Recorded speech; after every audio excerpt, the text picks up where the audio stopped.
और उनका एक ही कर्मकांड होता है, एक ही कर्म होता है, राष्ट्र धर्म रक्षा के लिए यज्ञ करना। अच्छा। राष्ट्र धर्म के लिए जो वो आहुति जलाए रहते हैं हर वक्त, बस जो जाके विश्व कल्याण के लिए उसमें वो यज्ञ करते हैं। परम तपस्वी होते हैं वो। अच्छा। परम तपस्वी होते हैं, लेकिन उनके जो गुरु होते हैं वो आचार्य होते हैं। उनके जो गुरु होते हैं वो आचार्य होते हैं।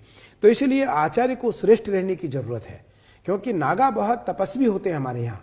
नागा हमारे बहुत तपस्वी होते हैं, नागा हमारे यहाँ बहुत त्यागी होते हैं। तो उनको दीक्षित करने के लिए आचार्य को परम तपस्वी होना पड़ता है। क्या उनसे डर कर रहना चाहिए कि आप उनको रुष्ट ना करें? क्योंकि मैंने नागा साधुओं के भीतर वो एक वो देखा है, हम भी जब जाते हैं तो उनसे परमिशन ले लेते हैं या उनको पहले पूछ लेते हैं। डर रहता है कि कहीं अगर इन्होंने शाप दिया या कुछ कहा तो भाई जिंदगी में दिक्कत हो सकती है। देखो, डरने की कोई आवश्यकता नहीं है, डरने की आवश्यकता नहीं है।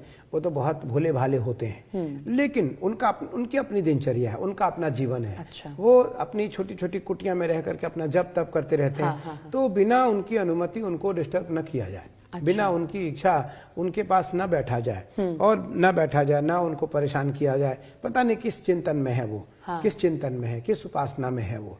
तो इसलिए बाकी उनसे डरने की आवश्यकता है। वो तो बहुत सरल होते हैं, बहुत सरल होते हैं, और वो तो कोमल हृदय के होते हैं। साधु तो कोमल हृदय का होता है, तो इसलिए डरने की आवश्यकता नहीं है। बस उनकी दिनचर्या के अनुसार उनसे मिलना चाहिए। जैसे क्या होता है कि हम लोग भी उपासना में रहते हैं, कर्मकांड में रहते हैं, बड़े बड़े लोगों से मिलना होता है, लेकिन उस समय भी हमें ध्यान रखना होता है उन लोगों को भी, हमें भी, कि निस्संदेह आने वाले जो अतिथि हैं उनका ध्यान रखा जाए। लेकिन आने वाले अतिथियों को भी ध्यान रखना चाहिए कि इस समय स्वामी जी, आचार्य जी, गुरु जी कहीं पूजन में तो नहीं है, विश्राम में तो नहीं है, साधना में तो नहीं है, भोजन में तो नहीं है। तो निस्संदेह हमें हमारे नियमों का ध्यान जरूर रखना चाहिए। उसी प्रकार नागाओं के नियमों का भी ध्यान हमें रखना चाहिए। महिला नागा साधुओं की बात भी इस बार हो रही है कि नागा साधु वैसे भी होते हैं, पुरुष नागा साधु भी हैं, लेकिन महिलाओं ने भी एक अलग, जैसे किन्नर अखाड़ा हो गया, या महिलाओं ने भी अब साध्वी की तरफ अब बड़ा रुख किया है।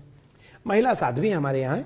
हमारे जूना अखाड़े में माई बड़ा है, माई बड़ा है। हमारे यहाँ तो नहीं है, हमारे यहाँ तो नहीं है। हमारे यहाँ तो 2, 4, 5 महामंडलेश्वर नागा हैं, साध्वी हैं, लेकिन जूना अखाड़े में माई बड़ा है। खूब माई बड़ा है। माई बड़ा का मतलब जहाँ केवल माइयाँ रहती हैं, साध्वी रहती हैं, वहाँ कोई पुरुष नहीं रहता है। अच्छा। उसका महंत भी, श्री महंत भी, उसके थानापति भी, सेक्रेटरी भी साध्वी होती है, साध्वी होती है। लेकिन हमारे यहाँ महिलाएं नागा नहीं होती है। अच्छा। परंपरा नहीं है।